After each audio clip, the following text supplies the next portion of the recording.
శ్రీరామ రామ రామేతి రమే రామే మనోరమే సహస్రనామ తత్తుల్యం రామనామ వరాననే శ్రీరామ రామ రామేతి రమే రామే మనోరమే సహస్రనామ ఓం నమో భగవతే వాసుదేవాయ నమః. ఉపనిషత్ దర్శనం వచన పఠనం. సామవేదాంతర్గత ఉపనిషత్తులలో ఆరవది వజ్రసూచికోపనిషత్. శ్లోకం: చిచ్చదానంద రూపాయ సర్వధీవృత్తి సాక్షిణే నమో వేదాంత వేద్యాయ బ్రహ్మణేనంత రూపిణే. శ్లోకం: యజ్ జ్ఞానవ్యాంతి మునయో బ్రాహ్మణ్యం పరమాద్భుతం తత్రైపద బ్రహ్మతత్వ మహిమస్మీతి చింతయే. జీవుల అజ్ఞానాన్ని భేదించే ఆయుధం లాంటిది, జ్ఞానరహితుల్ని దూషించేది, జ్ఞానదృష్టి కలిగిన వారికి ఆభరణంగా ఉండేది అయిన వజ్రోపనిషత్తుని బోధిస్తున్నాను. పూర్వం బ్రాహ్మణ, క్షత్రియ, వైశ్య, శూద్రులని 4 వర్ణాల వారు ఉన్నారని, వారిలో బ్రాహ్మణుడు గొప్పవాడని అంటారు. వేదవాక్యాన్ని అనుసరించే స్మృతులు కూడా ఇదే విషయాన్ని చెబుతున్నాయి. అసలు ఈ విషయం నిజమేనా అనే విచారణ చేయాలి.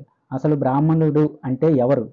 అతడు ఒక జీవుడా, లేక శరీరమా, ఒక వర్ణమా, లేక జ్ఞానమా, అదీ కాక ధర్మాన్ని ఆచరించేవాడా? జీవుడే బ్రాహ్మణుడు. జీవుడు అనేవాడు పైన చెప్పిన వాటిలో మొదటగా చెప్పిన బ్రాహ్మణుడు కాడు. ఎందుకంటే గడిచిపోయినవి, రాబోయేవి అయిన ఎన్నో శరీరాలు జీవుడికి సమానం.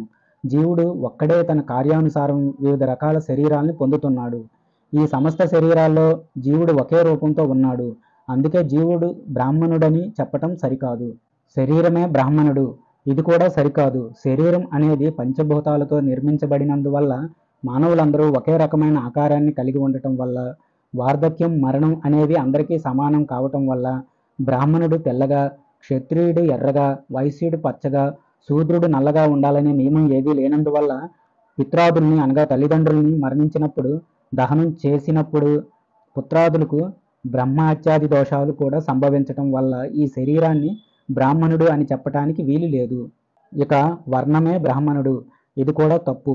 ఎందుకంటే ఒకే వర్ణంలో వివిధ రకాల వర్ణాలున్నవారు ఉండటం వల్ల ఎంతోమంది మహర్షులు వివిధ రకాలుగా, అనగా వృషశృంగ మహర్షి జింక ద్వారా, కౌశిక మహర్షి దర్భల ద్వారా, జంబూక మహర్షి జంబూకం నుంచి, పుట్ట నుంచి వాల్మీకి ముని, మత్స్యగంధి ద్వారా వ్యాస మహర్షి, కుందేలు వీపు నుంచి గౌతముడు, ఓర్వశి వల్ల వశిష్ఠుడు, కొండ నుంచి అగస్త్య మహాముని జన్మించారని తెలియటం వల్ల వీరందరూ జాతి ప్రసక్తి లేకుండానే జ్ఞానోదయాన్ని పొందినందువల్ల, మహర్షులైనందువల్ల ఇక్కడ వర్ణమే బ్రాహ్మణుడు అని చెప్పటం కూడా సరికాదు. జ్ఞానం బ్రాహ్మణుడు ఇలా చెప్పటం కూడా తప్పే. ఎందుకంటే క్షత్రియుల్లో కూడా ఎంతోమంది బ్రహ్మజ్ఞానాన్ని కలిగిన వారు ఉన్నారు. కనుక జ్ఞానమే బ్రాహ్మణుడు అని చెప్పకూడదు. కర్మ బ్రాహ్మణుడు, ఇది కూడా సరికాదు. ఎందుకంటే సృష్టిలోని సకల జీవులకి ప్రారబ్ధ, సంచిత, ఆగామి అనే 3 రకాల కర్మలు సమానంగానే ఉంటాయి. కనుక కర్మ ప్రేరితులైన జీవులందరూ ఆయా కర్మల్ని చేస్తున్నారు, దానం చేస్తున్నారు. కనుక ధార్మికుడు బ్రాహ్మణుడని చెప్పకూడదు. అసలైతే మరి బ్రాహ్మణుడు ఎవరు?